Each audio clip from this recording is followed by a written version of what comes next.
Or did we already do that resolution? That's what I can't remember.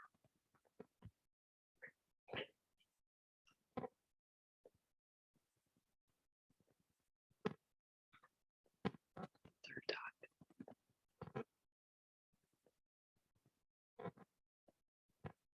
No, we already did that, No, it's, right? We right. Okay, it's just a hearing. We don't have to read the whole resolution. right? Just the second one, then we approve it. Right. And then you approve it at the second meeting. Got it. Okay. So we thought, just making sure. Just want to make sure that resolution was long, so just double checking. Does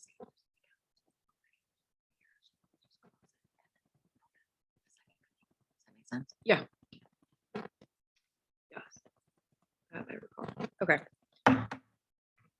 Calling to order the special meeting for Diamond Lake School District 76. Roll call, please. Here.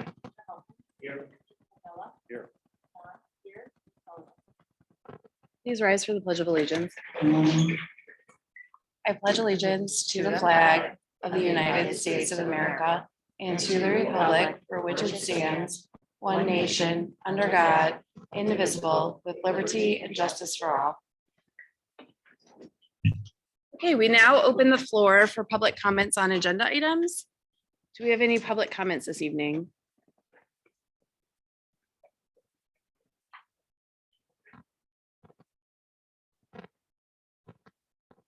No. Okay, it appears that we have no public comments. So we will move on to the business agenda, which is the interfund transfer hearing.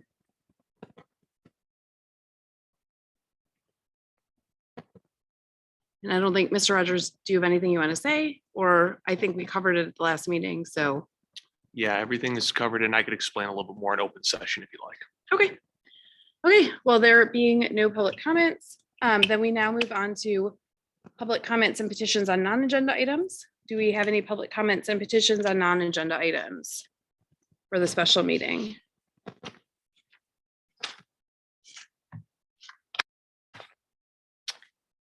Okay, there being no public comments, then we will move to adjourn into our combined meeting. Can I get a motion to adjourn, please?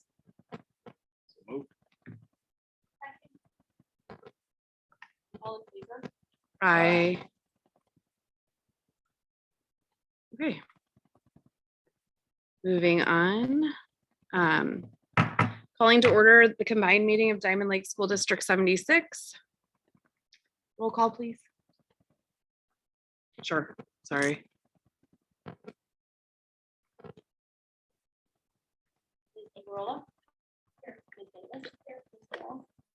Here. Mr. Hoffman. Here. Mr. Gonzalez. Here.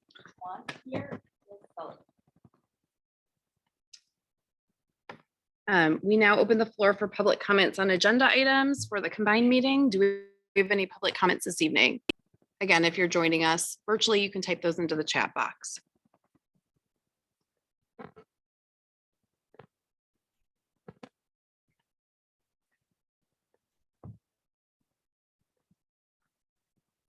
Okay, there being no public comments, we will move on to presentations. All right, we have two presentations this evening summarizing our work from this school year. The first one we're really excited to share is our student assessment update. So we're going to share the growth and progress our students have made this year on their assessments. We're going to start out with an overview from Mr. Cunningham, and then each of the principals, thank you for being here tonight, are going to share their school's results. So Mr. Cunningham, and thank you, Mr. Hanson, for sharing your screen.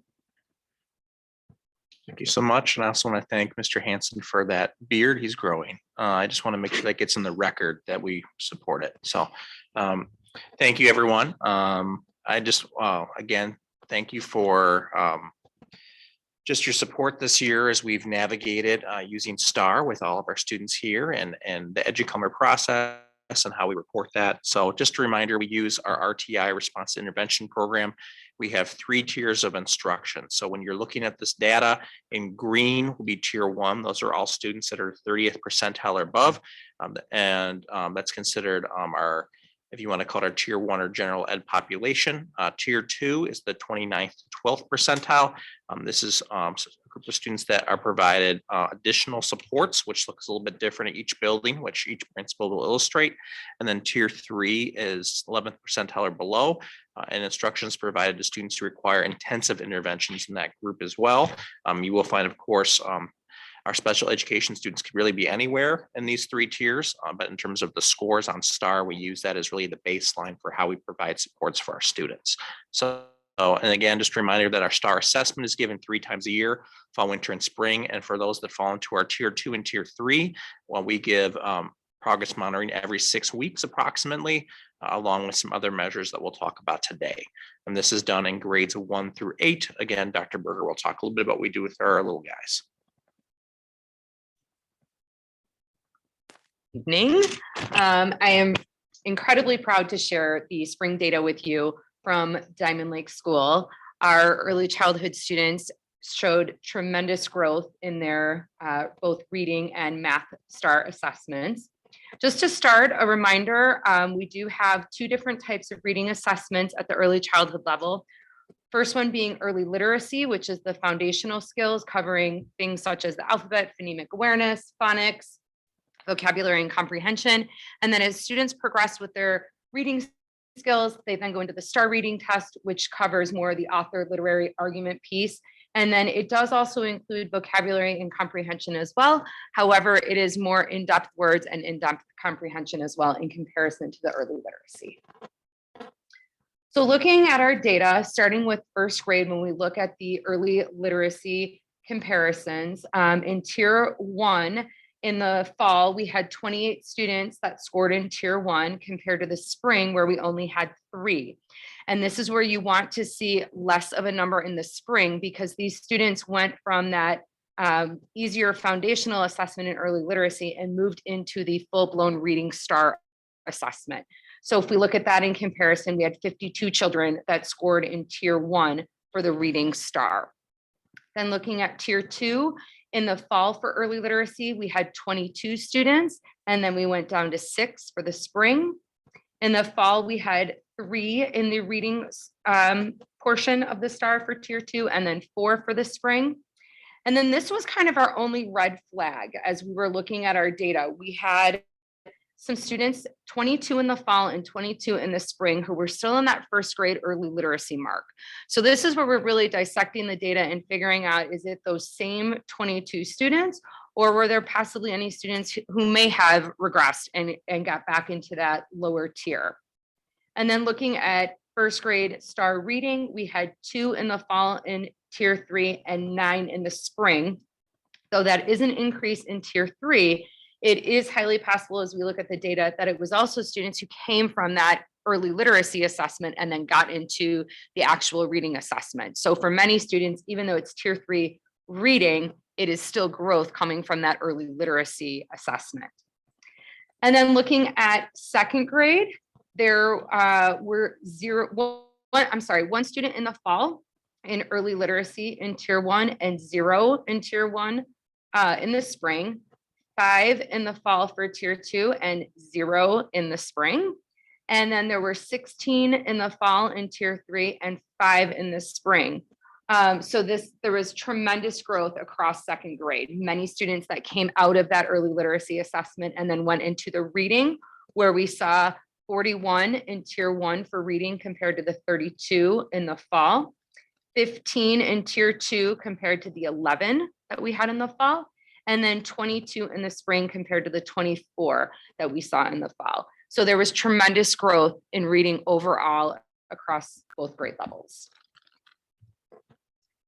And then for math, this is also where we saw significant growth, going from 60 students in the fall in tier 1 to 70 in the spring, 22 in tier 2 in the fall to 11 in the spring, 3 in tier 3 in the fall to 7 in the spring. So there was a little bit of growth in that tier 3. Again, that's picking apart the data to see where we may have seen some specific regression with the 4 students. And then for second grade, we went from 34 students in the fall in tier 1 to 47 in the spring, 19 in the fall in tier 2 to 11 in the spring. And then tier 3 for second grade went from 26 in the fall to 19 in the spring. So again, significant growth across both grade levels for math as well. And then something we'd like to introduce for the first time this year, we had our kindergarten students take the STAR assessment for the first time in the spring. So this is actually showing us the base of where our youngest students were performing by the end of the school year. So when we look at this across our kindergarten with early literacy, 56 students in tier 1, 16 students in tier 2, and 18 students in tier 3.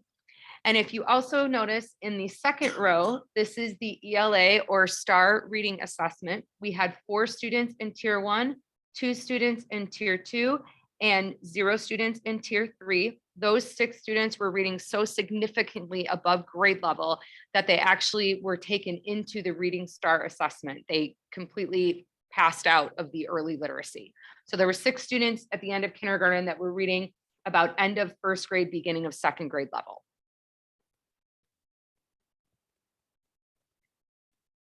And then for math, this data looks a little bit different because as noted on the slides here, there is not a foundation set of benchmarks, of percentiles for kindergarten math within the Renaissance STAR. So what we did is Mr. Hanson and I picked apart the data and looked at what was the average score and what was the below average score and how many students fell within those separate categories. So we had 52 students at or above average and 44 students scoring below average. When I went through and also picked through some of this data, the below average did not mean that students were performing below the kindergarten level. In some of the below average scores, there were actually students who were performing at about September of first grade, but the grade level overall had such a high average that it sort of skewed what below average actually meant in terms of performance. So as we continue to look ahead, pretty much what our data is telling us is what we've just discussed here tonight, performance increasing in first and second grade, both in ELA and in math. Student performance being well established in kindergarten, both for ELA and math as well.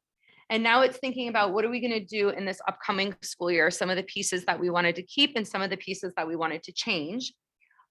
Creating academically balanced classrooms was a really big project for us this year. We took multiple data points as we started looking at placement of students so that each of our classrooms were well balanced and that there were students at all different levels and able to help and support one another.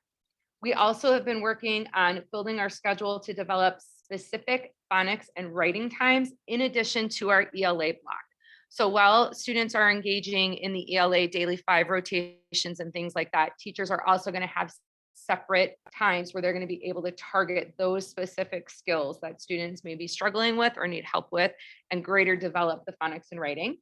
We're also increasing our coaching opportunities, not only with ELA, but now with math, with having that coaching position added to the district. And then in addition, and this is going to be a big change for us that we are really excited about in terms of looking at long-term performance with our students, starting this fall, our kindergartners will take fall, winter, and spring STAR assessments. In the past, it's just been that end of the year score. Now we're going to be able to look at long-term growth for our kindergartners. Also thinking about when our kids start with us in the fall, the impact that preschool may have had on some of our students, because we know some kids go to preschool, some might not, some also come directly from our program. So this will give us an opportunity to really compare that data as well and be able to look at our little diamonds from as young as 4 to when they leave and head off to Mr. Preble. So it'll be great to have that long-term vision of our students. And then we're also going to be continuing with our push-in services such as intervention and working with our special education staff so that our students are in those gen ed settings with their peers learning their material as well. And then last January, we had also started our differentiated what I need block within our building. And that was so that teachers could specifically target specific skills with specific students so that we could really zone in on exactly what children needed. So they might be working in groups of 2 or 3. If there's students that needed help with a specific skill, maybe there's only one student who needs help with a specific skill. Not a problem. Our teachers are committed to differentiating the instruction to ensure that our kids continue to grow. And with that, I turn it over to Mr. Preble. Thank you, Dr. Berger. It's going to be a difficult one to follow, but I'm going to try my best. Nicely done. So we're going to start off with our ELA numbers. And as you can see on all 3 grade levels, we had very, very good growth throughout the course of the year. Starting with 3rd grade, we had a huge jump into our tier 1 group with the reduction in our tier 2 and our tier 3. So that's a nice progression, what we like to see. 4th grade, more of the same. Where we had to jump from 41 to 47 in tier 1, 21 down to 17 in tier 2, and 20 down to 19 in tier 3. Now, in 5th grade, a little bit different. We still had an increase in our tier 1. Tier 2 went up a little bit, but that's okay because if you look at tier 3, the significant change there, we went from 31 to 22. So where did those kids go? They went from tier 3 to tier 2, and that's why you see that increase in the tier 2 number. So when you see an increase like that in tier 2, that's something that you're okay with as long as that tier 3 is going down. So I'll talk a little bit more about why this happened and what we're going to continue doing when we get to that last slide for me. Jumping over to math. So a lot of great growth in 3rd grade math. We went up in tier 1, we went down in tier 2, down in tier 3. Moderately level, moderately flat, but we saw the numbers move where we wanted to see. In 4th grade was a little bit different. We did have a nice increase in our tier 1 and a decrease in our tier 2. However, we did see a slight uptick in our tier 3, and I'll speak to that in just a moment when we get to the next slide. But 5th grade, we also were a little bit flat, but we did see the numbers move how we want to. We had an increase of 1 student in tier 1, flat in tier 2, but we did see the decrease in tier 3. So when we go on to what the action steps are going to be coming up next, Mr. Hanson, you want to flip to the next one. So we're continuing the trend that I spoke to the last time we presented on this. We're decreasing in tiers 2 and 3, slight uptick in math for grade 4, but for the most part, we're moving students in the trajectory that we should be. So what are we doing to address this? What have we done and what are we doing?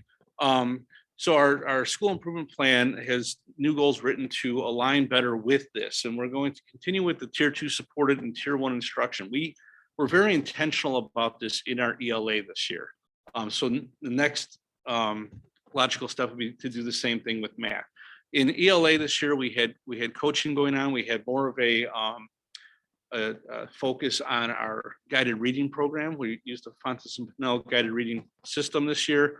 But actually following that. We've done guided reading for years, but not everybody always did it the same way. We were kind of more focused in the program and the steps that Fontes and Pinnell takes you through. We're going to continue doing that. But the other big piece too is more and more students staying within the classroom instead of being pulled out for services, have the services push in. They're with their peers, they're attacking the same objectives in the classroom as everybody else. And we're going to see more gains. We did that this year in ELA. And we see the results from it. So we're going to start doing that with math.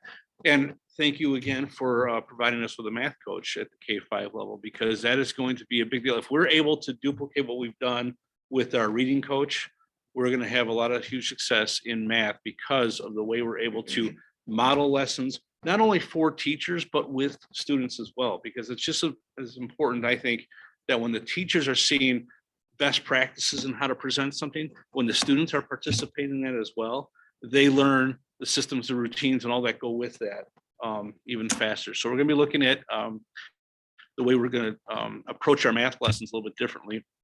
And then also making sure that we have in that master schedule that we started working on this year, scheduled times within the literacy block, scheduled time within the math block, so that everybody's doing certain things at certain times so our interventionists can attack in those classrooms at times that make sense.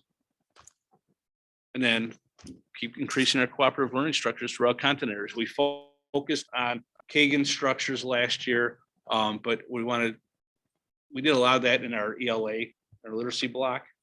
We did it throughout the day, but we're also going to focus on in the math block specifically this year. Thank you. And I will hand it over to Mr. Peters. All right. Thank you, Mr. Preble. Hello and good evening, everybody. Just to kind of give you a short little caveat here, we assessed our spring data the week before school ended. So the rationale behind that was that, hey, we wanted to maximize the amount of instruction and also the skills practice as well. We didn't take into consideration that was really a lot of kids were already on summer break by that time. So our scores were a little less than what we had expected, which was a little unfortunate because I feel like that is that was a big reason why the growth that kids have exemplified throughout the year didn't really show with that spring data. But nonetheless, we're going to own some of that. We're going to learn from it. We're going to move forward. So as you look at our STAR ELA, our STAR literacy scores here with sixth grade, very, very similar here with our tier one students, 47 and 46. Tier two went up a bit with our 19 or our 12 and 29th percentile. But then we also saw some of our tier three students fall off here and move to that tier two, which is definitely encouraging. Seventh grade, a little bit very similar here. We had about 44 students in fall in tier one, moved to 41. A little uptick there with tier two and also with that tier three as well. With our literacy scores in the seventh grade. Finally, our last one, eighth grade, we did gain a student in our tier one level, and then we lost 3 during our tier two, and then gained those 3 in that tier three. So as I said, little discouraging, but yet I think we're gonna learn from this and we're gonna move forward, and we're also gonna examine within our building leadership team and then our staff ways in which we can finish strong for the school year. Move forward. All right, with math, saw some good growth here, and with sixth grade and definitely eighth grade being the most, but sixth grade held pretty steady with our tier one students. But then also here we see the tier two numbers, the tier three numbers go down significantly as well. So that was good to see there. With seventh grade, pretty similar here at that tier one level. We gained a couple in our tier two numbers, but then also lost some with our tier three from 29 to 24. So that's trending in the right direction. We want to see that. And then finally, our eighth graders kind of hit it out of the park here, so to speak. Rose significantly with our tier ones as they went up about 7 students. And then also we see a sharp decline in our tier two as they went down from 23 to 14, which is very encouraging to see. And then our tier threes have kind of held steady as well. So, numbers all in all here throughout the year are trending the right direction. Working with our interventionists, we progress monitored every 6 weeks with our tier two and our tier three students. We saw a lot of growth and a number of students exit out of those tier three levels, and then also those tier two levels as well in both reading and math. We had some nice gains with our STAR math scores. And as I said before, the timing of the exam probably played a role in the results that we received. So moving forward, we'll probably move that last STAR benchmark to late April and early May in hopes that we can catch them being smart here before the end of the year, because we know they're more capable than what they showed during that last exam. So also things that we're going to address, to address the learning gaps. Tier one reading, we're going to continue with our Com Arts offerings at the 6th, 7th, and 8th grade levels. Tier one math, we're going to continue our current pacing, and that includes our geometry at our 8th grade level, which is currently our 8th grade honors level. Tier two and tier three reading, we're going to continue with that level of literacy. And we're going to use that to reinforce the intervention placement. So along with our STAR scores, we are using LLI to appropriately place kids in that tier two or tier three levels if need be. Tier two math is is also being offered during advisory times in both 6th, 7th, and 8th grade classes. So instead of advisory, they have there are teachers that are offering those level classes during that time to help with those scores and those skill practices. And then also tier 3 math is that we have a dedicated resource class for that, and that is going to continue from last year to this year as well. Our ELL students, this is the first year of implementing the LLI groupings. We're going to continue that. We did see some great growth. In fact, we had, I believe, 7 students exit out of our ELA program, which is more than we've had in quite some time. And then finally, as I said before, special education. We are adding STAR, as progress monitoring. We progress monitor them every 6 weeks just to evaluate, their goals and how their progress is throughout the year. And now I'm going to turn it over to Mr. Cunningham. Thank you again. So there's a number of things that we've worked on this year that we've shared with the board a few times, and we've reflected on those as a leadership team as we move forward. And just as a reminder, some of those things we've done in instructional programs, we've added those additional math and reading supports after school for our tier 2 students. And then we've seen a lot of the great fruit of that. We've implemented a standards-based report card for K-5 and ELA and math, working on writing those and presenting those out. The teams have done a great job with that and developing the assessments that will go with those. And we've had the level literacy intervention adoption for K-5 and through 6-8 for reading intervention. We've had a lot of success. We've learned through our, if I was to skip to data-based decision making, that the LLI piece and the FMP scores inform a lot of what we do for moving kids throughout our tiers. For instructional coaching, which has been something we'll talk about in a little bit again on our next portion, our next presentation, but our coaches have been integral in building a balanced literacy framework in that PD K through 8. And we're continuing to see the great results of that as both all 3 principals mentioned what we're doing with Fountas and Pinnell and level literacy. Curriculum and assessment design has come, the unit plans being worked on the middle school level, and then the standards-based report cards and the common assessments at the K-5 level have been very successful. The coaches lead a lot of our data analysis. So these exact graphs you just saw, some of the questions the principals asked, the coaches help the staff look at the data and answer those questions. So a lot of that work goes on in the winter and the fall. Between the spring and the fall data, they look at that again. They look at some of those individual students they referenced, and they do a lot of problem solving both as a grade level and for individual kids. Mr. Smith, and really it's not just him, but instructional technology has been a huge piece of our coaching and help making sure our teachers are savvy. As a lot of our materials from the pandemic began to move to online tools, our teachers have adjusted well thanks to our coaching. And then cooperative learning, that will show up. I'll mention that again when we look at our Human X results in the next presentation. So yeah, a lot of this data you saw tonight, we got out of EduClimber, and we've learned how to use that resource much more effectively. We've coded it so the colors match what you saw tonight, and those are live dynamic things. You can click on that, see the exact students, see their history. It also shows us our average score relative to the rest of the nation that takes STAR. That's also helps us. We've also been working closely with Mr. Hansen and his department and how we make sure we can get FMP scores in there, access scores, some of our other assessments to all work together. So we have a picture of the child, which should show up more in our student target portfolios as those roll out for the fall. And of course, that involves progress monitoring as well. Every 6 weeks, our teachers have been able to use EduClimber to do that.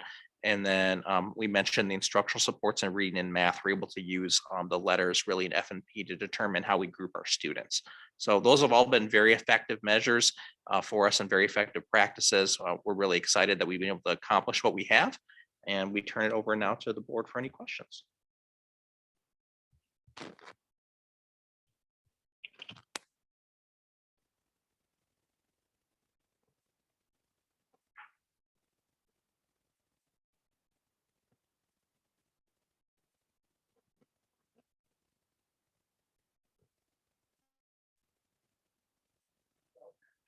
Thank you very much for this presentation.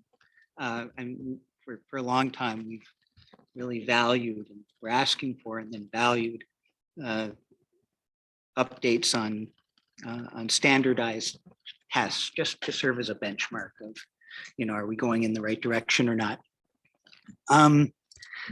Since one of the objectives, I mean, we have a lot of objectives are here at D76, but one of them is to help prepare the students for high school. Is there any mechanism that we know of where we could look not on an individual basis, but at a group basis at ninth grade grades in core classes, something in the English area or something in the math area. So that we could see how our students are doing relative to students who came from other districts or from other schools. And there very well may be reasons why we can't do that or we shouldn't do that. But if we could, if there was a way for us to objectively show how we're preparing the students well for high school, then I think that would be just a very positive message out in the community. I can answer that a little bit. So what will typically, Stevenson does a better job reporting back to us than Mundelein does. So that's a growth area, I think, for our communication with Mundelein High School and how our students perform. Stevenson will meet with us in maybe after the first quarter, and they'll give us an initial report of how our students are performing in math and English for a better reference. So we have taken that feedback that we got probably during my first year. We made a number of major changes. That's how we added ComArts. That's how we went to Spanish language arts as opposed to dual literature, because we felt that our students in the area, especially of writing, could really benefit from a more rigorous and relevant curriculum. So we can provide that information and we can report that out. It's much easier at Stevenson. It's not hard to get from Mundelein. We just have to coordinate and work with them. But that could be a great measure, a great metric moving forward to see how our kids are performing. Can we also get even just, I think, seeing the placement information for how our eighth graders, like what classes they place into, that kind of data I think might be useful to the board, just to have a sense of, what students are at the various levels. Yeah, we absolutely, we have that spreadsheet already, so I can work with Dr. Sherman Lewis how we want to get that to the board. So, and we probably will have a couple years to go back, but it's good we can see each year how we're doing. I know our eighth grade year, if you want to count COVID, however we want to measure that, our current eighth grade group did very well in their placements. A lot of them were placed in higher biology. Honors biology is a big measure of where kids are going to land. A lot of kids were placed in that. So we absolutely can look at that. And we can look at it year over year to see how we're doing, if we're trending with how our kids are testing in, because we do give them STAR and they use the same percentiles, even though most of the other districts that feed into both schools are using MAP. We still, the percentiles are what we use to measure that. If that makes sense. I had a question. So I know that these are the RTI percentiles and that's different from like grade level performance, but do we have can the board see data of what students are performing at grade level and what students are performing below and above? Yeah, absolutely. So typically, I don't want to misquote this. When you get a kid that's in about the 70 or 80th percentile, according to STAR, that puts them in the 10th or 11th grade level, for example, when they're in 8th grade. So typically grade level puts them somewhere on the grade level track or even a little bit higher in terms of percentiles of how STAR has weighted it. I can't speak to their mechanisms of it, but most kids 30th percentile or higher are going to be testing either at grade level or extremely close to it. And then once you clear about this, depending on the grade level, once you clear about the 60th percentile, you start to move up by, it's almost like each percentile is another grade level. Sure. Each 10% is another grade level. But yeah, that can be reported in the future. Absolutely. Yeah, I think that just would be helpful because looking at this, I think to someone that's not an educator, seeing 30th percentile is hard to reconcile in your brain that might be grade level. Yeah. So I think that would just tell us more of a story. Thank you. Just have one question in relation to the kindergarten star math. So you said that the way it was arranged, that below average might not actually be below average as far as kindergarten benchmarks, which leads me to wonder about where our benchmarks are. If a large majority of the kids are actually performing higher, what happens then? You know, Right. how many of those students are pulled for extra support, advanced support, or are we looking at, where is Sure.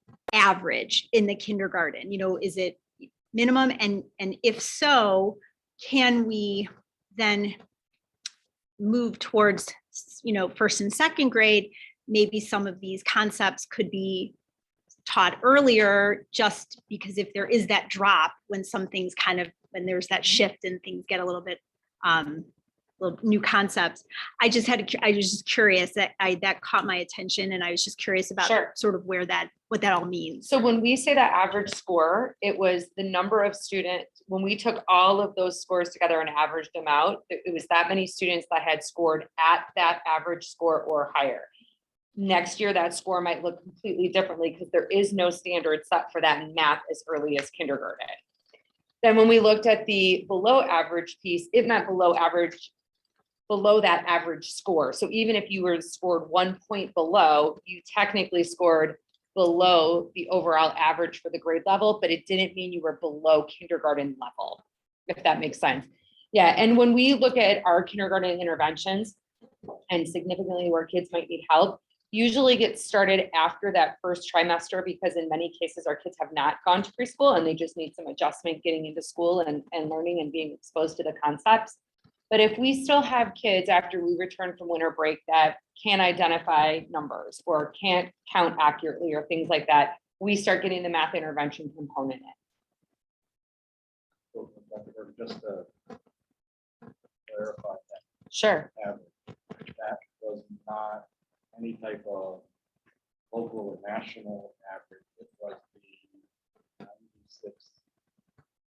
Our kindergartners who took the test average all 96 of their scores together. That was the cutoff. Correct. And to reason that we're always going to have more or less half above average and half below average. It's just that, it's all based on where the, and an actual performance is actually just based on where the average is. The only thing that can really pull it would be extreme scores Mhm. on one side or the other, and that can tilt it down. Mhm. I think it's a really cool metric. And one suggestion might be maybe if we could just divide it up just a little bit more, like you have your average and then you have, maybe we do it in 4 tiers, right? Like you're an interquartile range or something, just something Mhm. like that. Sure. But next year you're approaching it differently because they're actually going to take all 3 times. Correct. So we only had one measure for kindergarten for this school year. Next year, they will be part of this entire assessment process, just like every other grade. Talk a little bit more about what that looks like for our kindergartners. So when I imagine a 5-year-old. Mhm. Uh-huh. What does that look like? Is it the same as our 8th graders or 5th graders? Is it an hour long? No, so the students are able to have the questions read to them. That's first and foremost, because of course, in the fall, there's going to be a large majority of kindergartners that wouldn't even be able to read the test questions.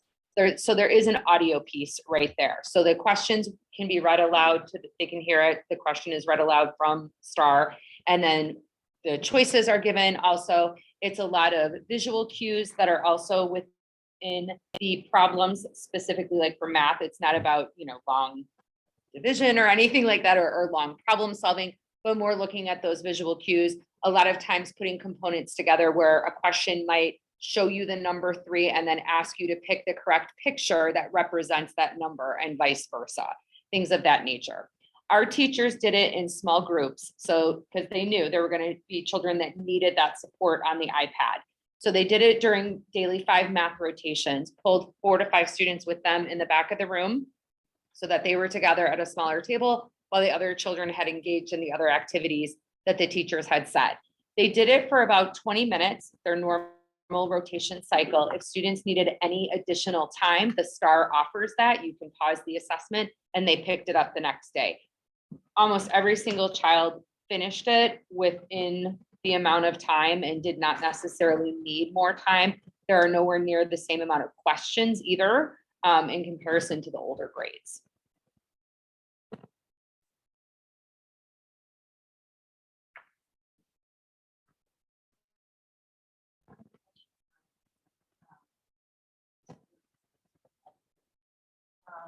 Some of the numbers, I will recognize we are, a lot of these numbers are post-COVID.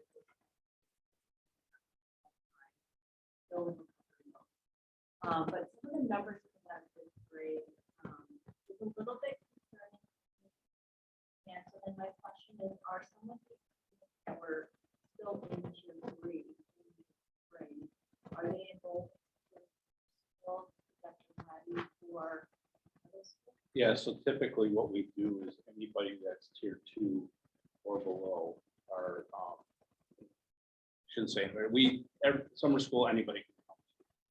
But what we do is we target students that are tier 2 or below, and make those phone calls if they have not signed up for summer school. Hey, let's get you in here so that we can get in and work on those skills that they're missing. So we'll take a look at the STAR reports that Renaissance is the company that does the STAR, and Renaissance does a nice job of running reports of skills that students either have or they're lacking on. So we use those to target those and work on those things.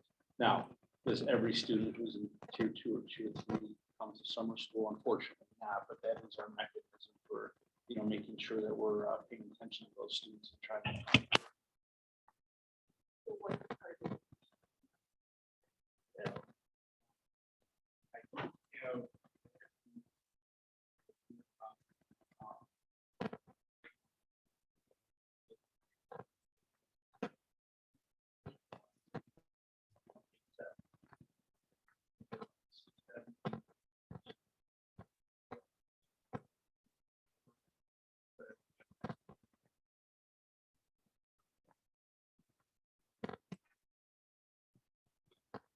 Just to piggyback on what Margaret said, would it be possible to, since it is a rather significant number in tier 2 and tier 3 in the rising 6th graders, would there be the ability to kind of get more data on those students when they hit 6th grade?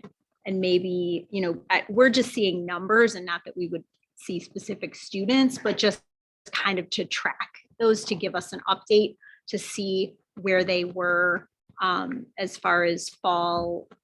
Were there new kids that came in? Were there, students that started receiving services that might not have been previously, things like that, just to kind of see where we're headed with those students, if possible.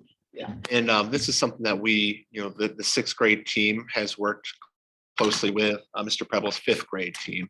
So there is that 5th, 6th grade articulation that goes on before the end of the school year.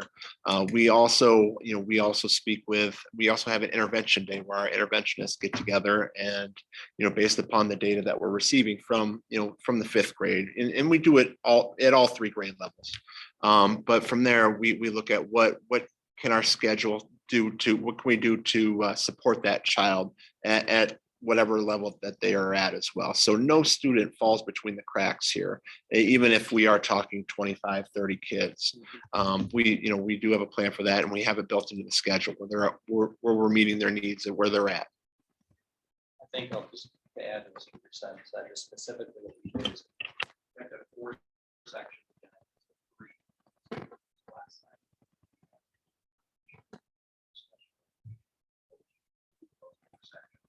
Just to target that, target at a tier 1 level. Call it that way.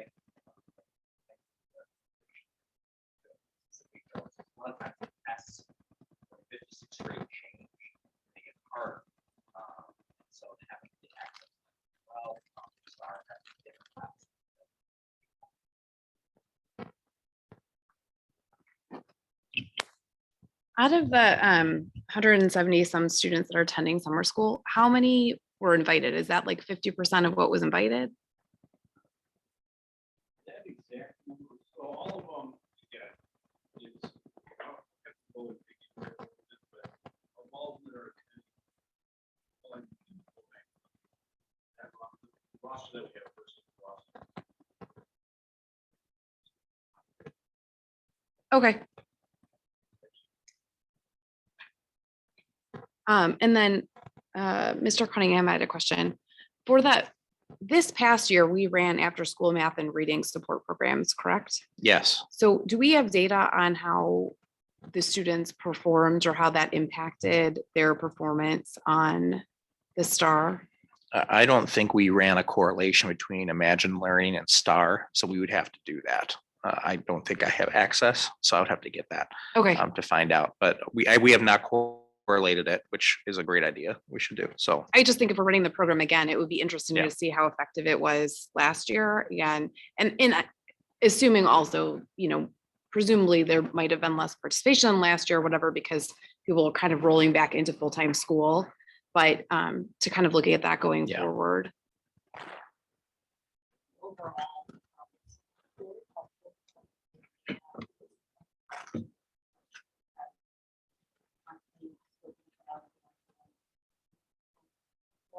Just one feedback that I would provide, and I know that you will make looking on our agenda for the year tonight. It's really exciting to see dual language Spanish.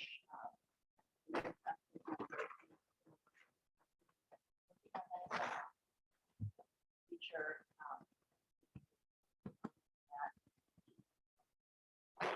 Are you talking about like the Apple assessment and what we use for FMP Spanish and the STAR math and reading Spanish? Okay. Yeah, just to see growth, I think. Yeah, whatever we show you will be new. So there'll be baselines. We haven't decided if we like STAR reading, if we like the STAR Spanish. We've tried the Apple, so we'll show a few different things to try to demonstrate that. I think that's great. I just think that, like Margaret's saying, like if we could see all the data together, I think that gives us a broader picture since we have kind of such a diverse group of kids.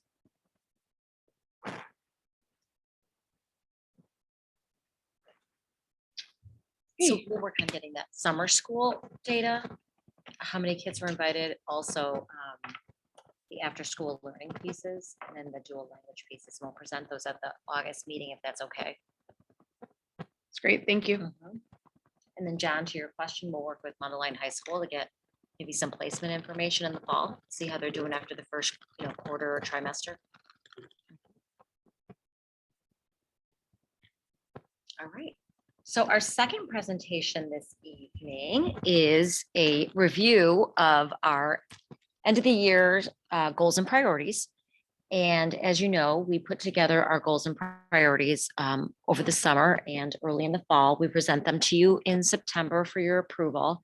And then we work on them throughout the year and give you, updates, mid-year in February and then now. So I'm going to just walk us through, what our goals and priorities are again for this year. And then myself, Mr. Cunningham, Mr. Rogers, and Mr. Hanson are going to give you an overview of each of the goal areas that pertain to our departments.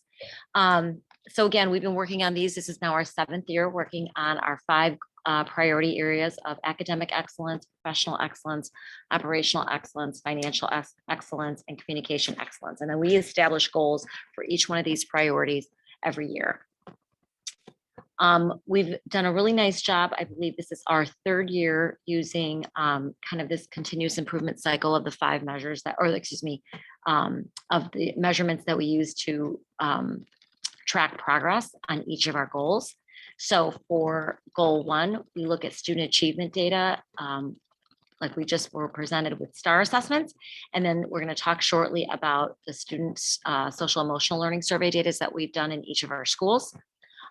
Professional excellence, we look at our staff culture and climate survey data that we've got some good longevity and longitudinal data on that we always do really strongly in. Making sure that staff have the resources they need for our operations. We have our staff support and resource survey data that we give twice a year.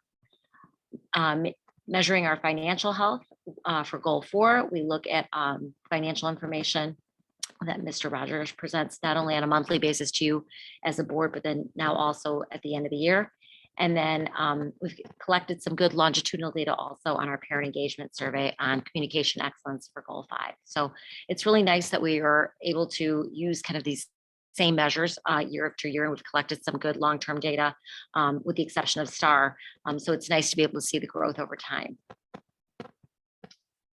So for priority 1, academic excellence, I'm going to hand it over to Mr. Cunningham, who's going to talk specifically about goal 2, because goal 1, we just presented to you the improved student growth in English and language arts and mathematics. We just presented the fall to spring data. So that link and all the links that you'll see in this are available both in English and Spanish. They're going to be on our website tomorrow. And then as you can see in the middle, that's the target, the measurable outcome that we were shooting for. So students in 1st through 8th grade will achieve an average growth of 50% or greater. I think we're still developing in that area. As you saw from the data, we had some students that did achieve that and some students that did not. So it's an area of continued growth and focus for us. Mr. Cunningham. Thank you. Yeah, and just to piggyback on that, so to give you a number of our student growth percentile, the average, our grade levels, we were basically in between the 44th and 67th percentile. And if someone got higher than that, let me know if I missed that. But so even with, if we were saying we love to have seen better growth in whatever area it was, we still beat that average growth. What I mean by that is the median score of a student from fall to spring was higher than how a student is growing nationally in the 50th percentile is what I mean by that.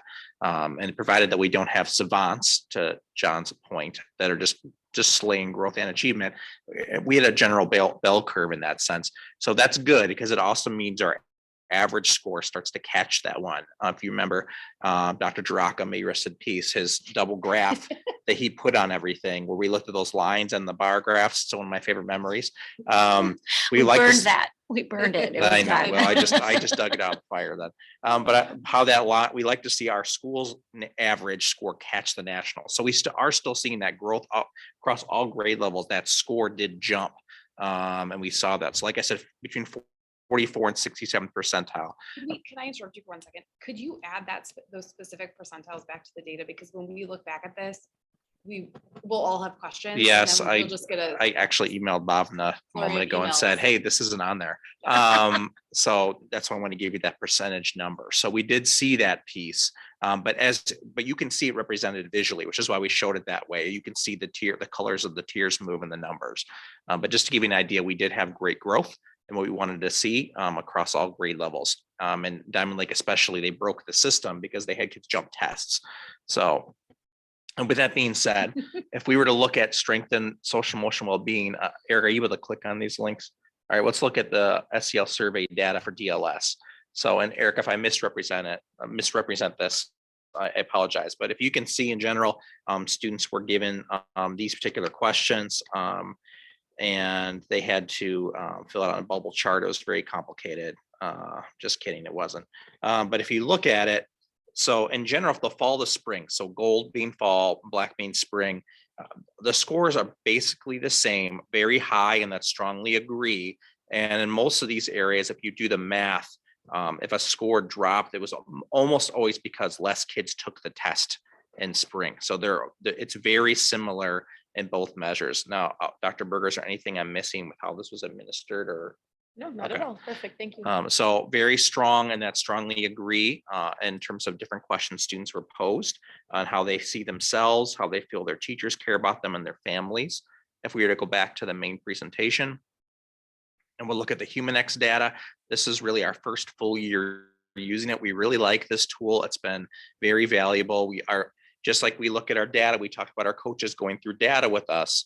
This has been really valuable data that we've used to make changes to our school. So if you look at this, this is the Maslow's hierarchy of needs. What's interesting on this test is that kids tend to rate their self-esteem higher than their survival needs. And so if you look, sometimes people worry when they see it's survival. And so if you look at those questions, it's talking about, do I have enough energy to start the day? Am I eating enough? And so we took those things very seriously. This is the West Oak campus this was taken, what you're looking at here. So that was Diamond Lake. So at the West Oak campus, we made some adjustments to how we're doing breakfast. Eric worked with us and we changed some scheduling things.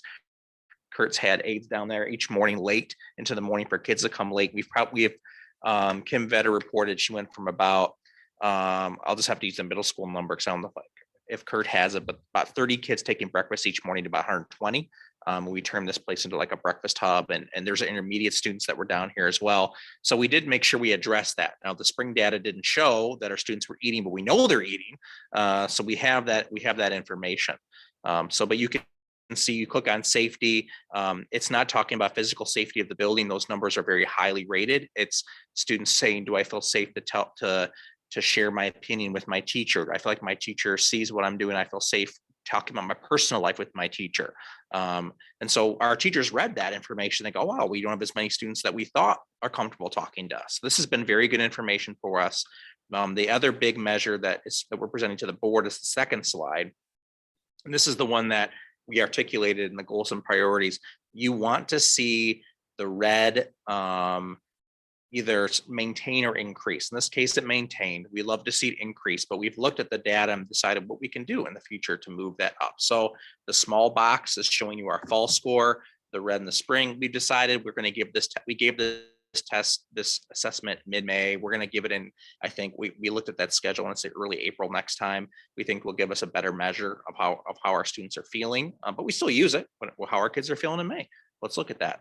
So, but you want to see the red increase, which is what we talked about, high satisfaction, high engagement. We brought this, I think Mr. Preble and myself, Mr. Peterson, brought this to our student governments and asked them what choice means to them. Choice shows up a lot in this, and the staff took that feedback. So this is what we tried to use this year when we articulated our priorities. So with that, I'm going to give it back to you, Dr. Sharma Lewis, for priority 2. Thank you.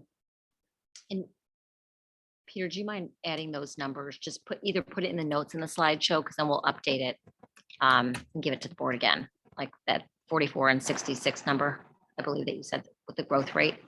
Yes, I have it right here. Great, thank you.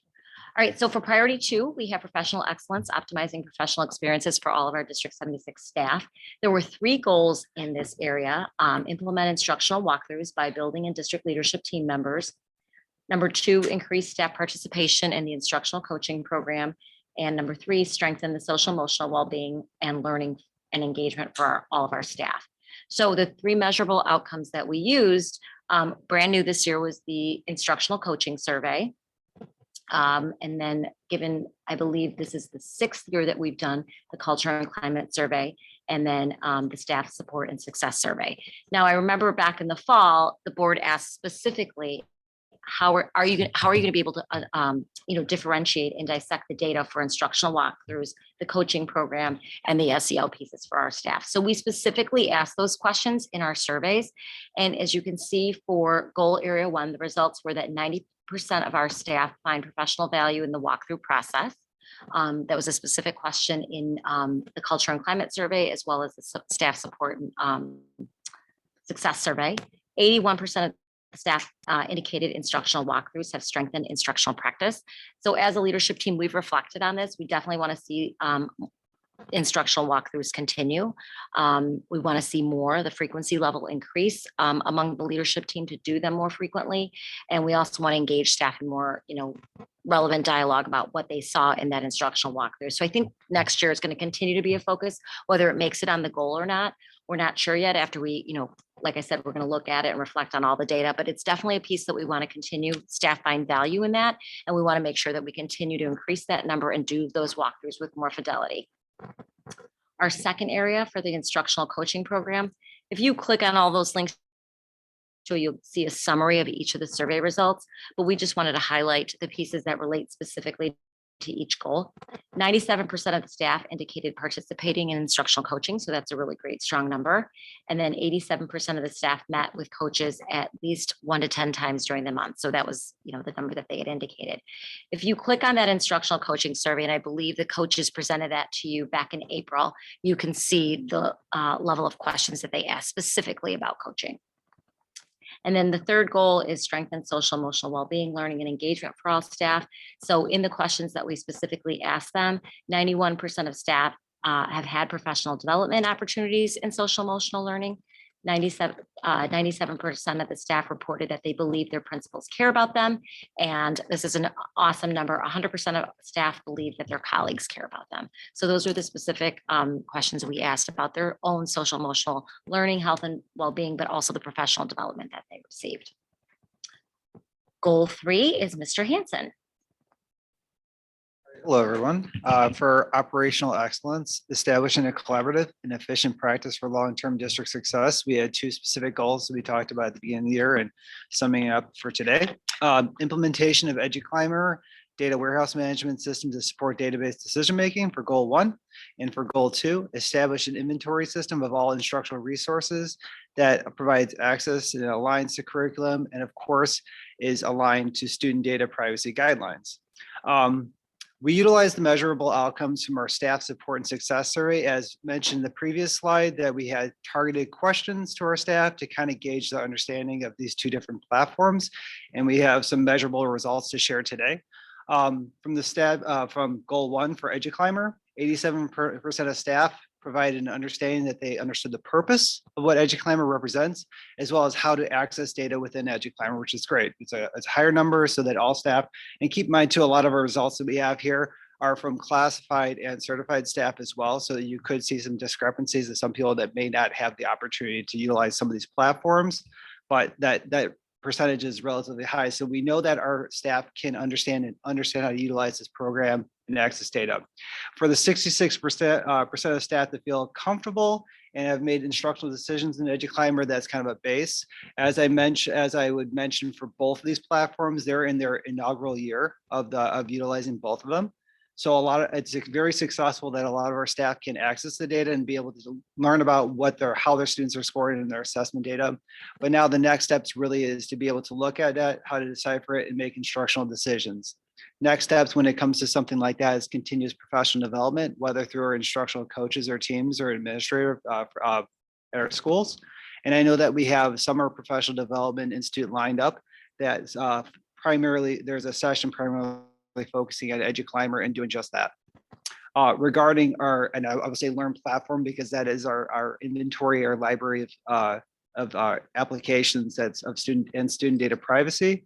80% of our staff indicated that they have knowledge of and could access Learn platform and understand the concept behind student data privacy. Once again, the numbers that we were provided here are from classified and certified. So some of our staff pretty much are not going to utilize this platform because it doesn't necessarily relate specifically to them.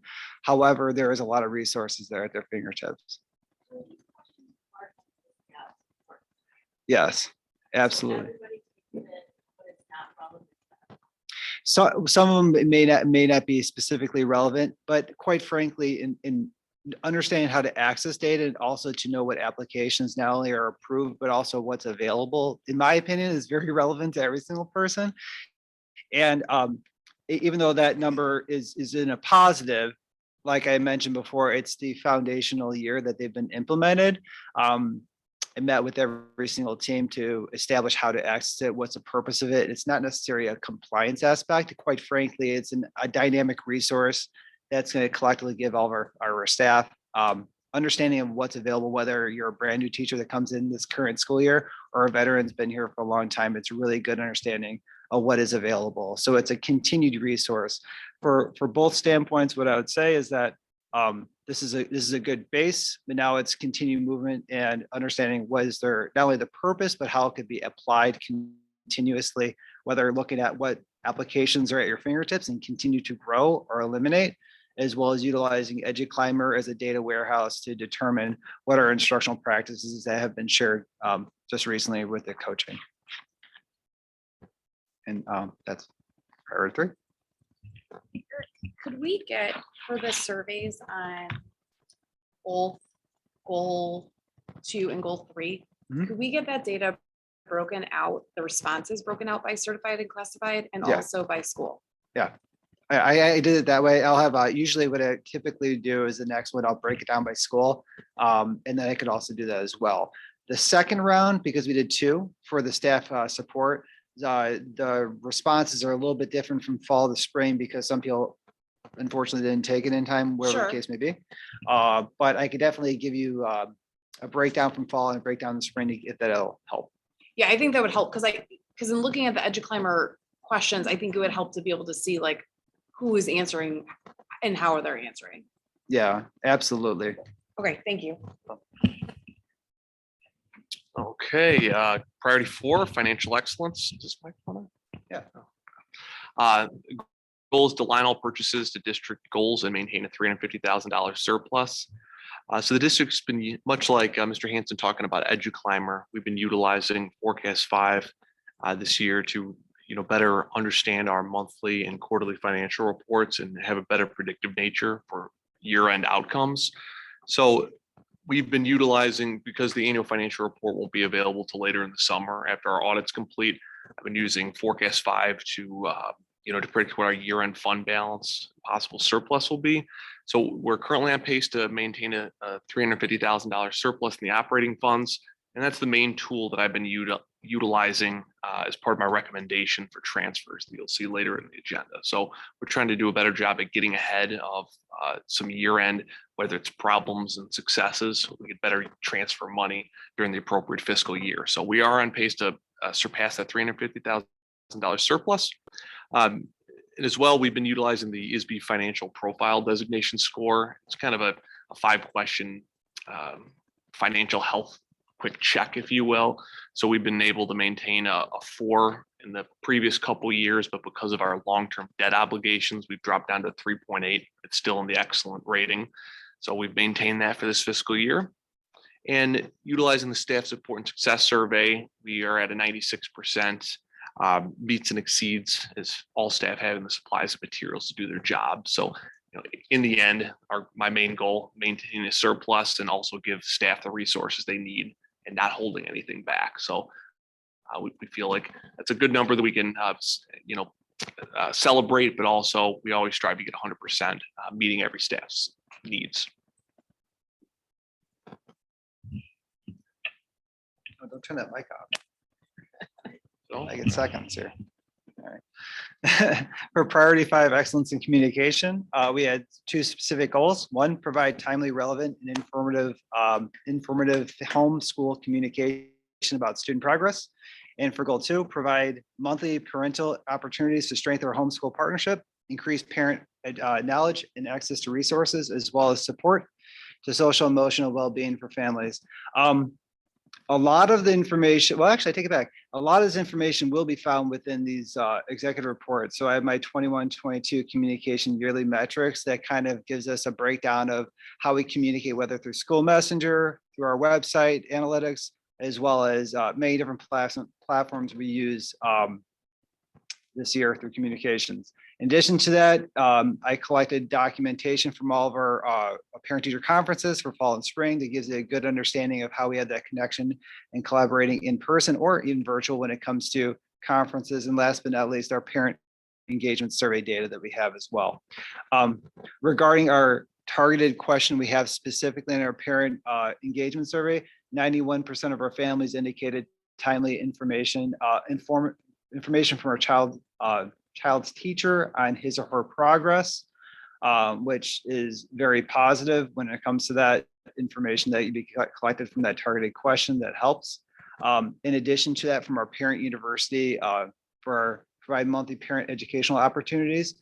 We always provide a survey at the tail end of every survey, very short, couple questions. Out of that, every parent that has answered a question, 100% of those families said that it was informative and increased their knowledge on the subject, which is fantastic. In addition to that, I always like to provide some sort of attendance. One is going to be more static, which is 187 overall attendance throughout the course of the school year for Parent University. And last time I wrote this down, which, I'm sure the numbers changed. All of our sessions have been recorded. So 515 overall YouTube views of all of our parent universities have been collected or watched. It continues to increase, just like everything on YouTube. So I'll continue to grow. The benefit of both of those avenues here is that we provided some great resources that are still available on our website that will continue to be a library for our community, as well as videos to be able to seminars to watch, fast forward, or rewind. We live in a YouTube world, right, where they could actually be able to view all the productive resources that are available through our communications. I think absolutely, and we continue to grow. And I thank Dr. Olson and Mr. Peterson and the SEL committee as well.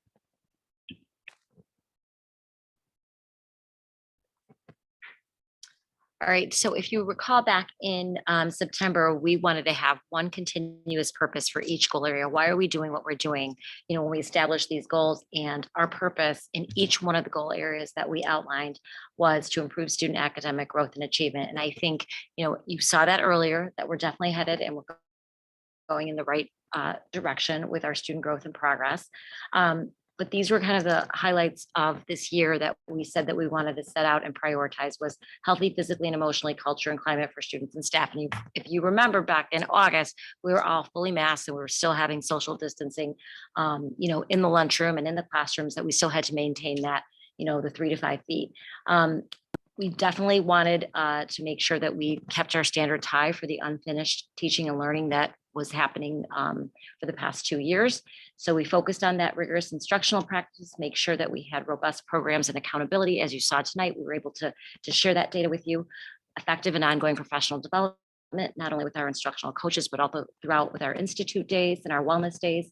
Strong social emotional supports and connections, not only for our students, but for our staff and our families as well.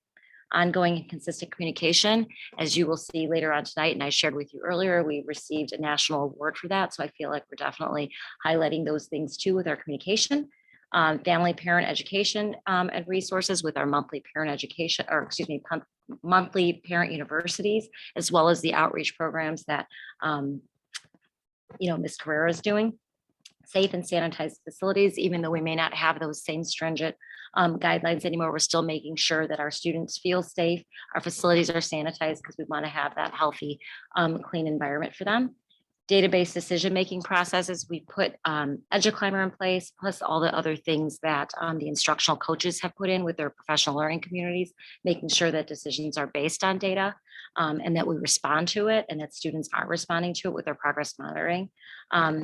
Mr. Rogers shared with us all the fiscally responsible practices that we're doing. You guys have access to that on a monthly basis. And then, like I shared earlier, just our continued support and outreach that Ms. Carrera works on, not only locally within our school district, but also with our community partners, our high school, as well as our community partners outside of the in Mundelein and beyond Lake County.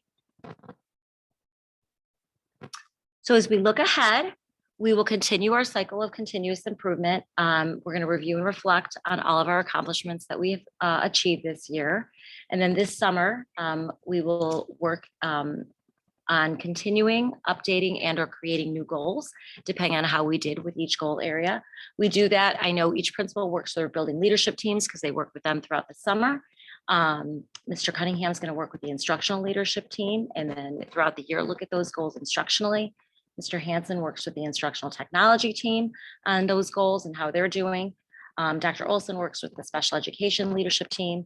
And then I oversee the professional advisory council, which is 3 staff members from each building, as well as our district leadership team, on how we did on all our goals and progress. And I think too, just having all of these, you know, different committees, different leadership shares that ownership with teachers. They have a voice in the process, and then we get real live feedback from them on how things are going from their position, from their classroom, from their grade level, from their building, and hearing from their students as well. So questions, comments from the board?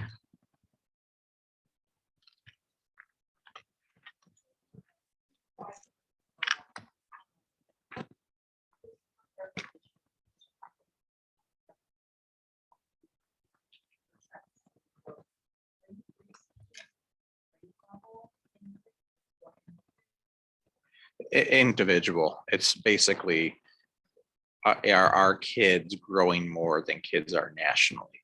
So if our kids are not baseline let's say a kid's in tier 3. Well, we want to see some serious growth for that student. Are they beating the national average in growth? If a kid is in tier 1, are they beating the average of what they need to grow? So the way they do it is we do it, excuse me, is the median score of our students, wherever they are in the middle, is beating the national average in growth. So sometimes if you compare our district to another, that can be tricky unless they have very similar demographics. So we like the measure if our kids are moving fast, they're growing faster than national average taking the same test.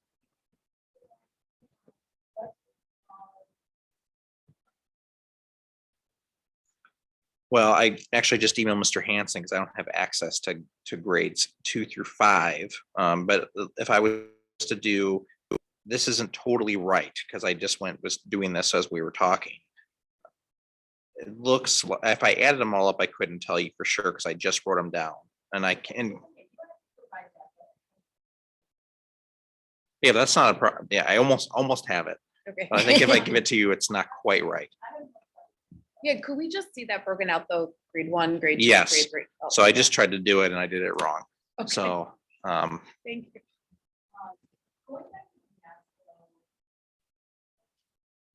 yeah, It's a humanized one.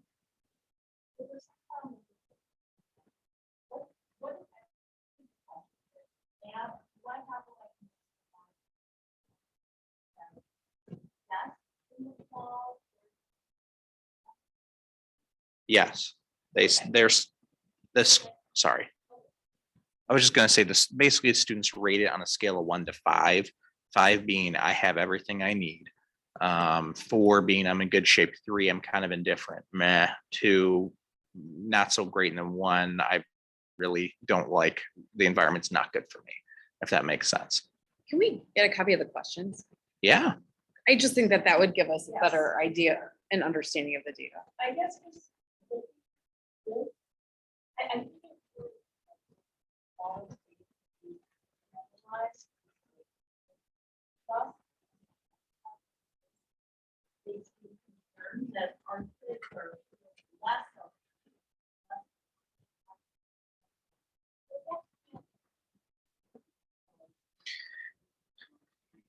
yeah, we absolutely can. The questions are, each one has its own band of 6, and we could project, but I think we'd be kind of lost in the weeds a little bit. We'll but, provide, yeah, we can provide the Yeah, questions. It's easy.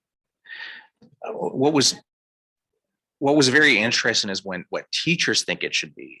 So when I was actually at a conference that Dr. Sherman Lewis brought me to, where someone from Human X was presenting this, and the staff take a version of this, which ours is probably better than theirs, but they have one where the staff are like if a high performing stuff like ours that really we have a high culture and climate are scoring very high, they give it the same thing to the students, and the students really don't exhibit what the staff are saying, which is very interesting. High schools especially, the students don't give teachers high marks. And so it's very interesting to talk to the kids qualitatively to understand it. So when we talk to our kids this year, the kids' version of to really raise, like, choice is a huge part of this. Like, the teachers ask me how I'm doing. I have a say in how I run my class. A lot of the questions are like that. And that's a lot of where we're lower in. The way teachers are thinking, we're doing this. But when you talk to the students in our student groups, they think of choice as something different. And they don't necessarily, they're interested in, like, do I get to pick my activity? Like, do I have a choice board of whatever it is? Our teachers aren't even sometimes using the language of choice, which is important because it builds autonomy in our kids. They feel like they're invested in it. So a lot of it was how we, like, belonging is like, my teachers care about me very high. Some of them were a little bit lower, and I have a good friend at school, or whatever it may be. That's a little bit lower.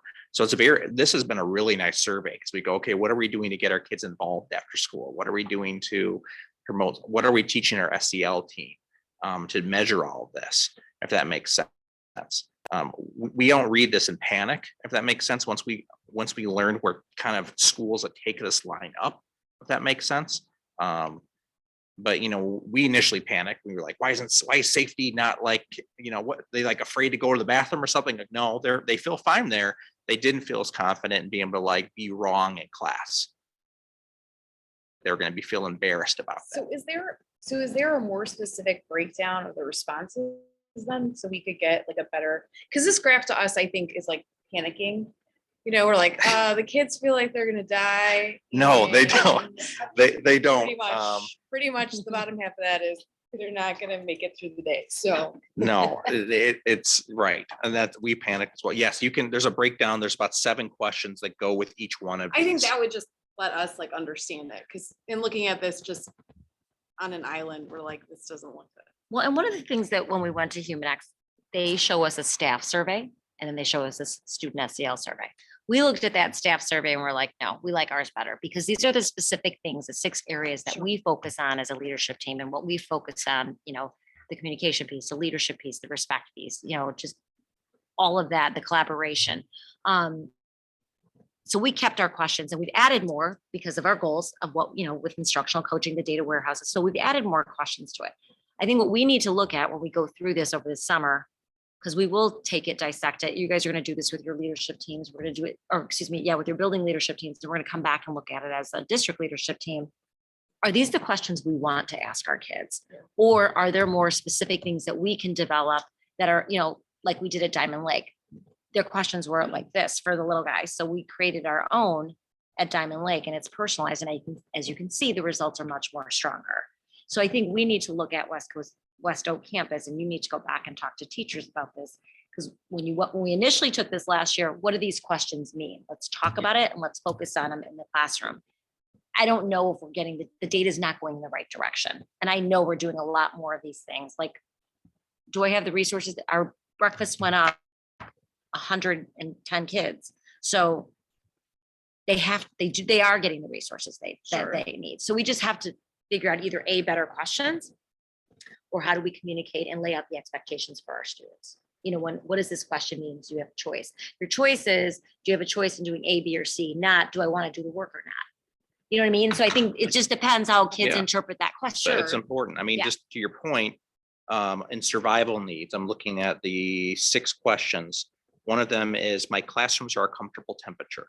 So if the kids don't like the temperature in the room. Right, okay, it's so low. for us, like that's, I mean, survival, I don't think that's what pops Right. into our mind. No, my teachers let me get a drink when I'm thirsty. That's Yeah. what's in there. And Sure. most kids have that. I have a lot of energy to start the day is what's low. That's the one that pulls us down. That gives you an idea. Those are our survival needs questions.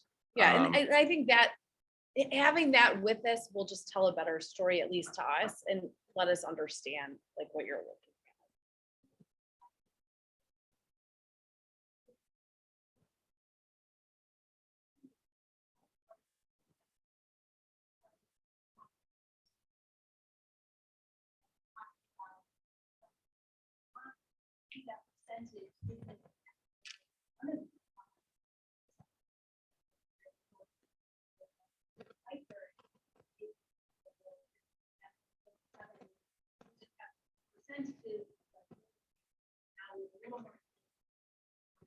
But also, what are we looking for to expect from our?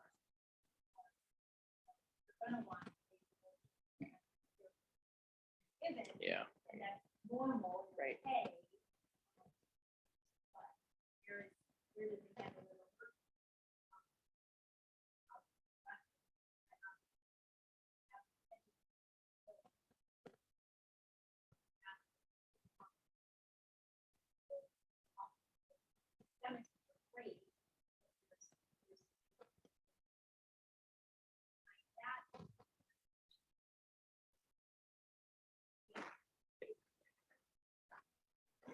Well, if the academics won't come if they don't have this, right? Like, I Right. feel like this comes first before they're ready to learn. I think this is a real clever way of looking at student data, or at least student perceptions. Makes a lot of sense. When we say 31%, just so that I understand, is that the top 2?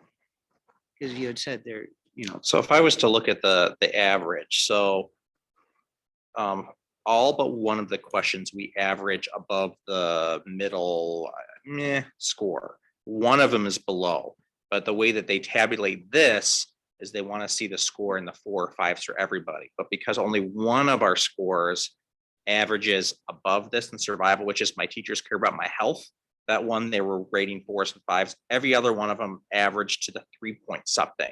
So it doesn't like that. It's going to give you a lower score.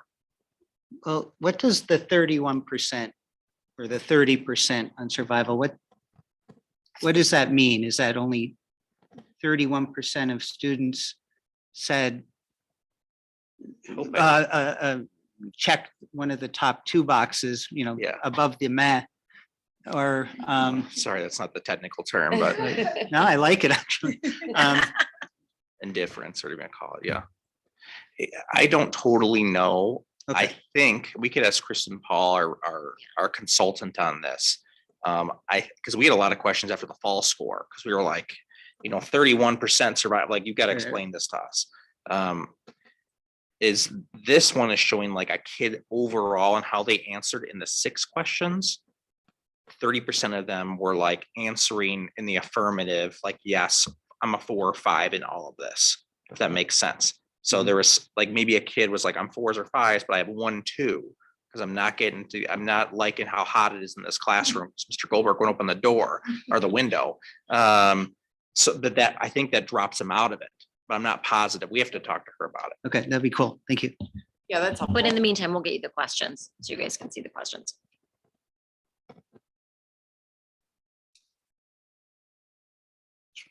Any other questions?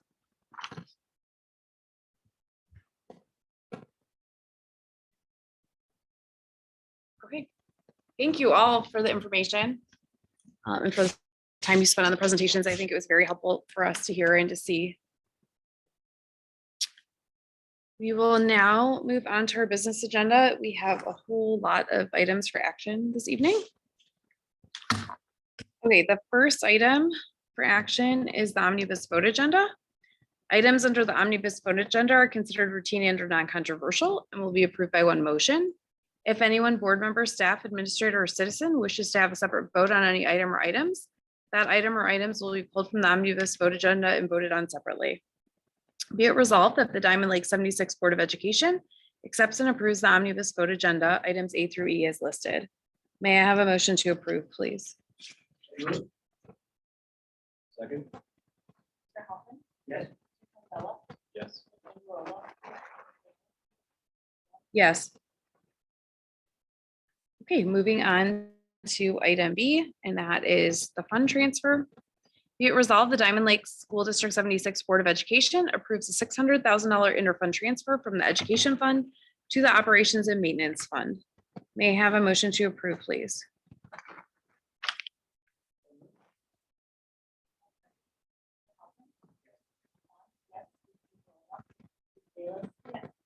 Yes.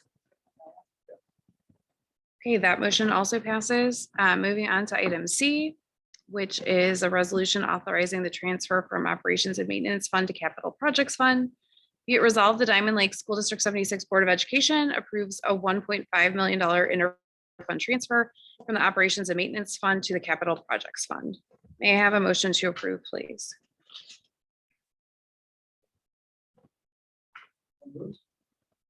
Second? Mr. Hoffman? Yep. Mr. Gale? Yes. Mr.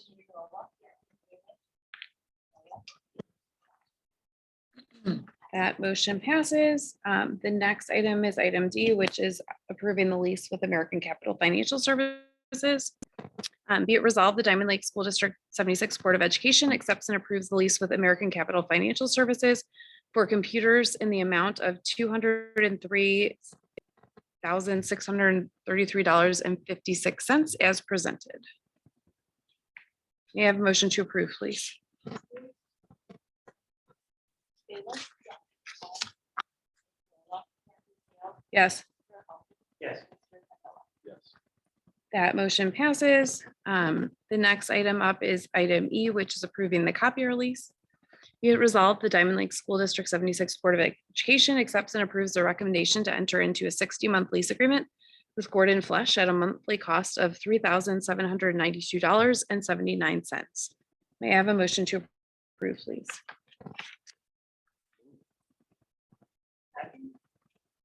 Mr. Casella? Yes. Mr. Bayless? Mr. Gurley? Mr. Gale? Yes. Mr. Hoffman? Yes. Juan? Yes. That motion is approved. Moving on to item F, which is approving the IGA for food service. Be it resolved that the Diamond Lake 76 Board of Education accepts and approves the intergovernmental agreement between District 76 and District 75 for food service as presented. May I have a motion to approve, please?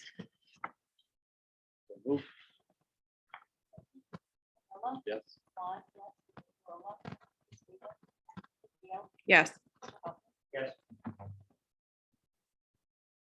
That motion is approved. Moving on to item G, which is approving the Director of Instruction and Personnel, Principal of West Oak Middle School, and the Assistant Principal of West Oak Middle School. Whereas the Board of Education has reviewed the contract proposals for the district leadership team for the fiscal year 23, be it resolved that the Diamond Lake 76 Board of Education accepts and approves the district leadership team contracts as presented. May I have a motion to approve, please?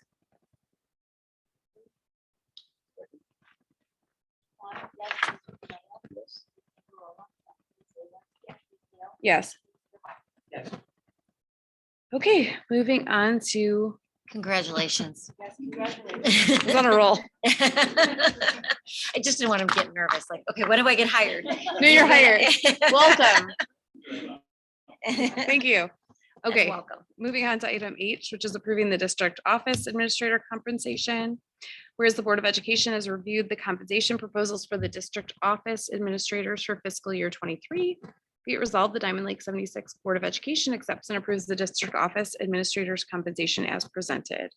May I have a motion to approve, please?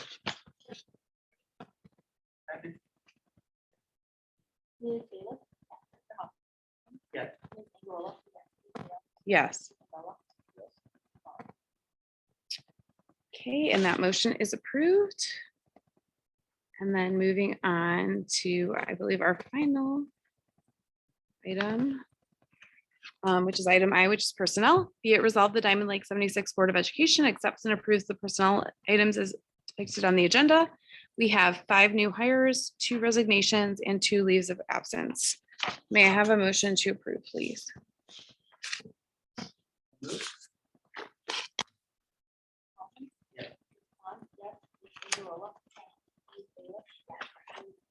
Yes. Okay, that concludes our business agenda for the evening. All of those motions were approved. We now move on to board discussion, and we have a program update. All right, I'm going to hand the floor over to Mr. Cunningham, who has prepared a few slides to give an overview on some programming updates for dual language. Do you have them? All right, I'm going to share with you right now, Mr. Hanson.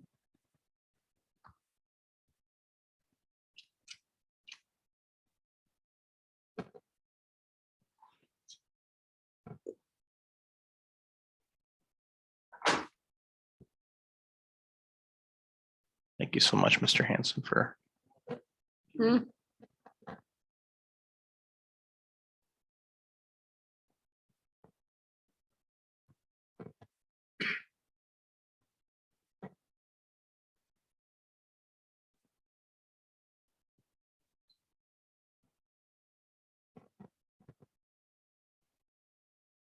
Thank you so much, Mr. Hanson. So we just want to give an update. I know Dr. Jaraka, again, may rest in peace, gave a couple updates to the board over the spring, just talking about some of the potential changes we might be looking at needing to make with dual language. So we're going to present what those proposed changes exactly are today, the programming changes, excuse me, that we're making. So the first one, just the current program delivery that we are using, that we advertise, is we use a graduated model where we start at 80% Spanish, 20% English instruction in kindergarten and first grade. Second grade, we go to 70-30, third grade is 60-40. And then you can see we end with 50-50. Then in the middle school, we provide Spanish language arts and dual social studies. And currently, just to highlight this, math is currently taught in Spanish in the dual language program in grades K through 3. So if I was to move to the next slide, we'll have to skip over the Spanish. The proposed shifts that we are going to be making is that K-5 will move to a 50-50 model of dual language instruction, which we know from the Thomas and Collier research that model of 50-50 instruction is an effective dual language program. Really, the change I'll highlight, and I'll say a couple more times, the only real shift in instructional language is in math. So math will now be taught instead of in Spanish, in English K-5, which actually we assess math in English now. So looking at DLS's numbers of all those dual students who are taking math in English, even though they're being taught that in Spanish. So they did a great job. Each building's master schedules, which have been designed in partnership with teachers, allows for the possibility of this change. And here's our rationale. We want to make sure we have our best teachers and a strong product for our students. If we, by doing this, we're anticipating a couple mid-year changes or leaves that there would have to be a shift in what kids were used to in instruction in 2 of the grade levels already to begin with. We're also looking at the long-term programming sustainability. I know Dr. Draka has talked about staffing. We're also, by doing this, anybody that wants to enroll in dual language is able to continue to enroll because we can provide a model that allows for that flexibility moving forward, even if we don't have all the staffing that maybe we're used to in bilingual. And I mentioned already the 50-50 dual two-way immersion model is effective. And because we're just moving math, all foundational linguistics time currently used is protected and remains. So if we go to the next slide. So really, the program change that we are moving forward with right now is that it's really the only change will be math instruction from Spanish to English. And I want to mention that we do have 2 Spanish language interventionists on staff, and both of them already have been working with Mr. Preble and with Dr. Berger on supporting our students whose first home language is Spanish, and that ability to have that extra support in Spanish and math as well. So we do have, and also those students, the majority of them will be taught by a bilingual instructor. If they are needing math instruction in Spanish, it can be provided. I bring that up because we are a TBE school. And I believe that's the end of the slideshow. So questions? We're transitional bilingual education school. So once you have 20 kids or more in the school that speak another language at home on the survey, we want to provide as much bilingual services as we can. And so Dr. Berger's in a great position where she has a lot of both bilingual staff and ESL staff for those ELL students that elect not to be in the dual program, though it's afforded to all of them. We hope they all take it. So, I-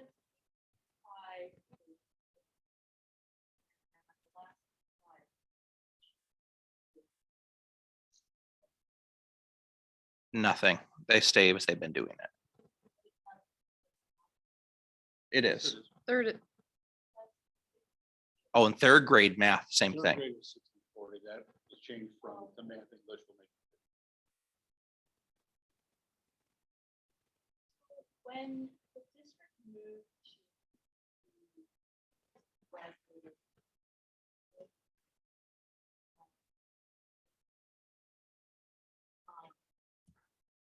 my understanding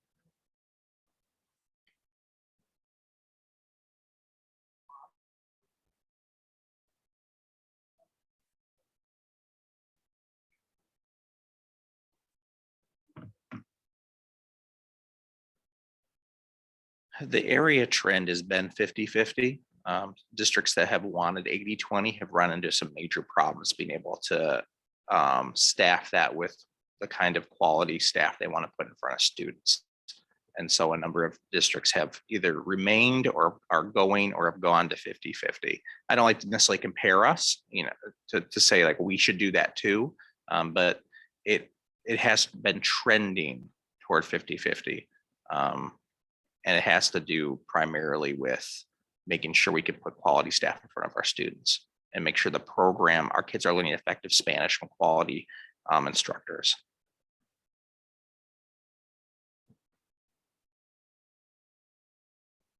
I just had one question. Are you done, Lauren? One clarification.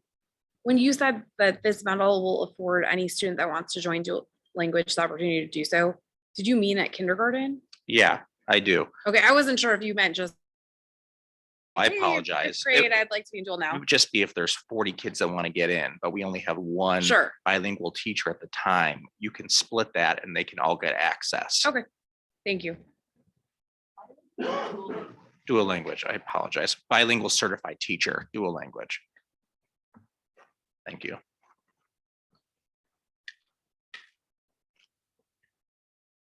Thank you, Mr. Cunningham. Okay, I think that's it for board discussion. We had one Freedom of Information request that was fulfilled. For notices and communications, we have next year's board calendar as a reminder. We also have a nice article featuring Dr. Sharma Lewis.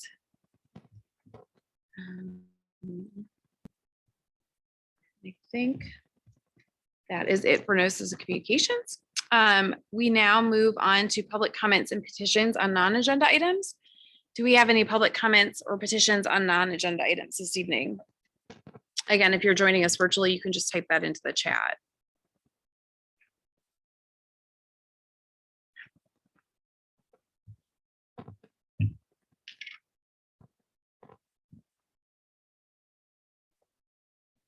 Okay, I do not see any public comments. Moving on to others. We have that school board governance recognition application. So I think if everyone could take a chance to review that, we could discuss what our board might want to work on during this upcoming year to then apply for that for next year. I think for the most part, we're hitting all those areas, but there are a couple that I think that we could maybe work a little bit more on. Mainly in terms of like training and additional development. So I thought everyone could take a look there. And then I'll turn this one over to you. Well, I'm actually going to turn it over to Mr. Eric. Hanson, who applied. We applied as a communications team and very excited to share that we received some recognition. So I'm going to hand it over to Mr. Hanson. Thank you, Dr. Sharma Lewis.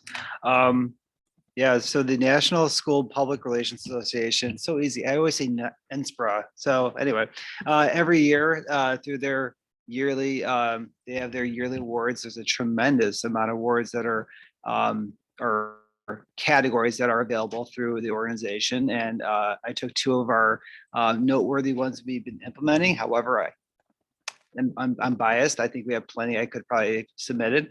And one was for social media, which we received an honorable mention. And then one was for our e-newsletter, which we received a national award through NSPRA, which will be in mid-July. They'll be announcing in Chicago at the convention center. So we have actually a communication to our community just to share the great news on Thursday. And I wanted to be able to share it with everybody at the Board of Education meeting today. It's great. Congratulations.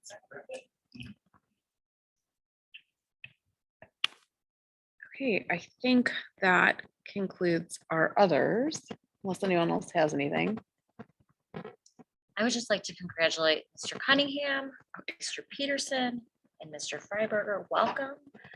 Excited to have you all on the district leadership team. I want to thank all the principals and Dr. Olson for coming back tonight. This was an optional meeting for you, but I know you were so excited to be here, and I just want to recognize you're coming in on your summer break to be with us. Very appreciated. So thank you. Thank you. and Eric, and Peter, you didn't have a choice. Congratulations. Okay, now we will move into executive session for the appointment, employment, compensation, discipline, performance, or dismissal of specific employees of the district or legal counsel of the district, including hearing testimony on a complaint lodged against an employee or against legal counsel for the district to determine its validity, for the purpose of the purchase or lease of real property for the use of the district, including meetings held for the purpose of discussing whether a particular parcel should be acquired, and for the setting of a price for sale or lease of a property owned by the district. May I have a motion to adjourn into executive session?